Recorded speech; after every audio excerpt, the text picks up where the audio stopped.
네, 장에는 두 가지 필수 영양소가 필요합니다. 첫 번째는 바로 식이섬유입니다.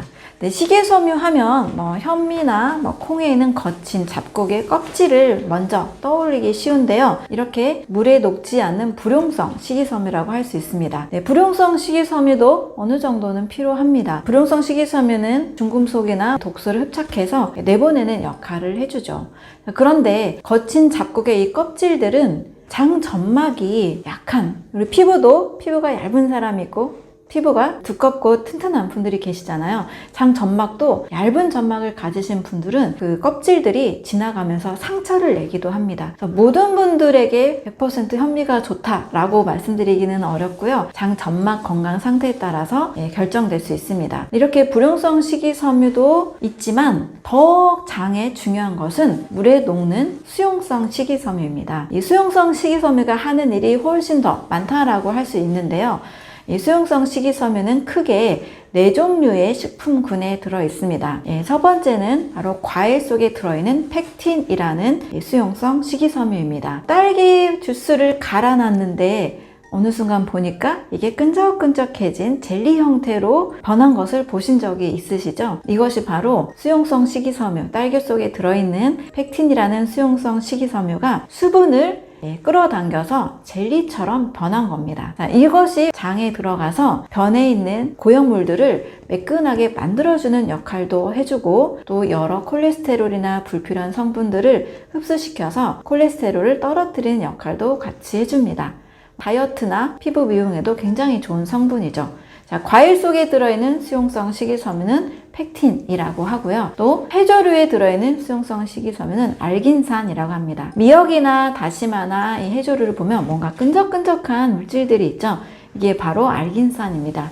역시 장내 고형물들을 잘 만들어주고 장에서 변이 잘 빠져나갈 수 있는 형태로 바뀌게 해주죠. 또 이 수용성 식이섬유는 버섯류에도 들어있어요.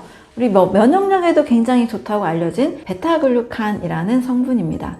식사 중에 버섯류 반찬을 꼭 섭취하시면 장에 꼭 필요한 수용성 식이섬유를 같이 먹게 되는 겁니다. 자, 그리고 또 네 번째로는 우엉이나 돼지 감자 같은 데 들어있는 이눌린이라는 수용성 식이섬유입니다. 우리 우엉이나 돼지 감자 다이어트, 여성분들 다이어트나 혈당 조절에도 좋다라고 알고 계셔서 많이 드시고 계신데요. 바로 이눌린이라는 성분 때문에 혈당과 콜레스테롤, 또 다이어트에도 굉장히 좋은 효과가 있습니다. 자, 이렇게 해서 과일류, 해조류, 버섯류, 그리고 우엉, 돼지 감자 같은 이런 음식들이 수용성 식이섬유를 우리 몸에 꼭 제공해주고 있기 때문에 장내 건강에 굉장히 필수라고 볼 수 있습니다. 또 이런 성분들이 장내 미생물의 먹이가 되어서 장내 미생물이 굉장히 늘어나서 건강한 좋은 미생물 환경을 만들어주기도 합니다. 두 번째는 장에 꼭 필요한 영양소로 바로 단쇄지방산입니다. 단쇄지방산이라는 말 속에 지방산의 특징이 바로 담겨 있는데요.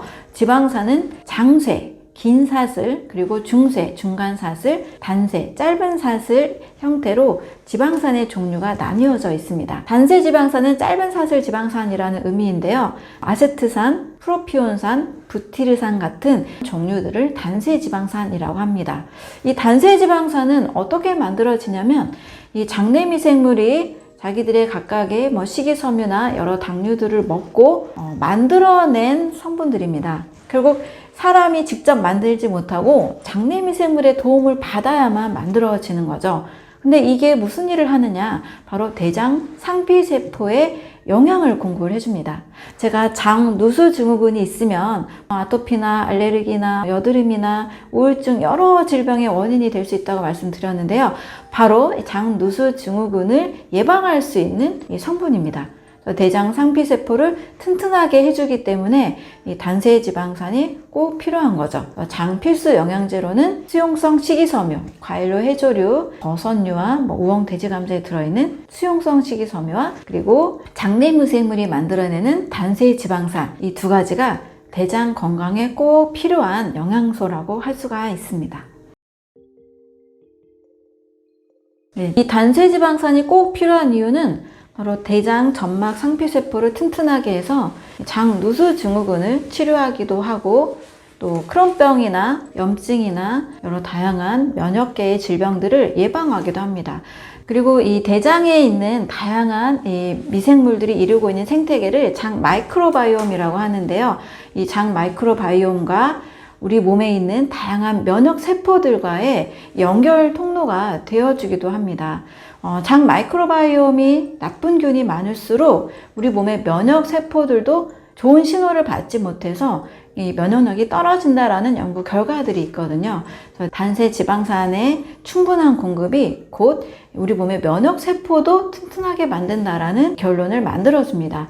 그래서 장내 환경에 꼭 필요한 영양소를 공급해야만 몸에 있는 전체적인 면역력 그리고 건강 상태가 증진이 될 수가 있습니다. 따라서 우리가 매일 먹어야 되는 음식은 충분한 자연식이 필요하고요. 그 중에 과일류, 그 다음에 채소류, 버섯류, 해조류, 통곡식 같은 이런 건강에 좋은 음식들을 꼭 먹어야 됩니다. 하루에 정말 한 절반이라도 100%가 아니어도 괜찮거든요. 하루에 한 절반, 최소 아침 한 끼라도 과일류를 드시는 것. 식사 중에는 신선한 채소, 버섯류, 해조류를 조금이라도 같이 드시는 것. 장내 건강 환경과 면역력, 전반적인 건강 증진에 꼭 필요한 우리의 건강 습관이라고 할 수 있겠습니다. 장 마이크로바이옴에 대한 연구는 계속적으로 커져가고 있는 추세에 있습니다. 우리나라에서는 서울대 천종식 교수님 팀에서 굉장히 활발한 연구를 하고 있는데요.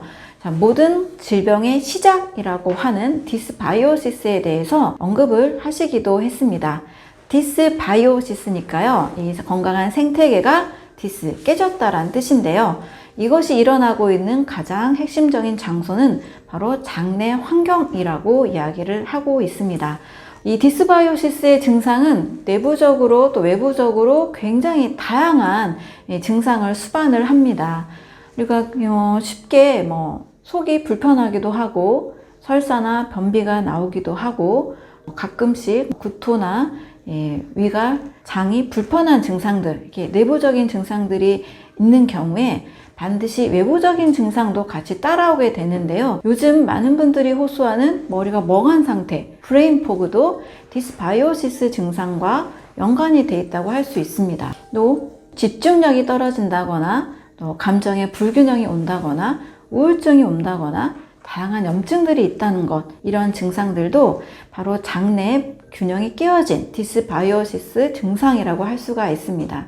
또 이 디스바이오시스와 면역질환과도 굉장히 큰 상관관계가 있는데요. 제1형 당뇨는 췌장에서 일어나는 자가면역질환의 결과 생기는 당뇨입니다. 이런 제1형 당뇨나 다발성 경화증이나 천식이나 다양한 알레르기, 또 면역력이 일어나고 있는 글루텐에 대한 면역이 생기는 셀리악병, 이런 것들도 역시 디스바이오시스로 인한 면역질환이라고 볼 수가 있습니다.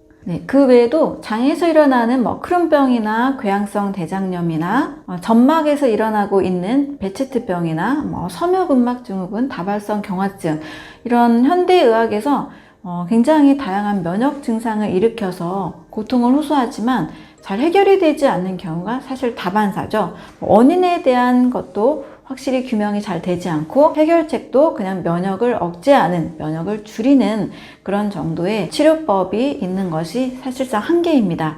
근데 이러한 안팎으로 일어나고 있는 다양한 면역질환의 그 중심에는 장내 건강의 균형이 깨어졌다는 것이 시작이 되는 거죠. 그래서 모든 질병의 시작, 디스바이오시스를 원천적으로 해결을 해야만 수많은 이런 불편한 증상들, 다양한 질환들, 면역 질환들을 해결을 해 나갈 수가 있습니다.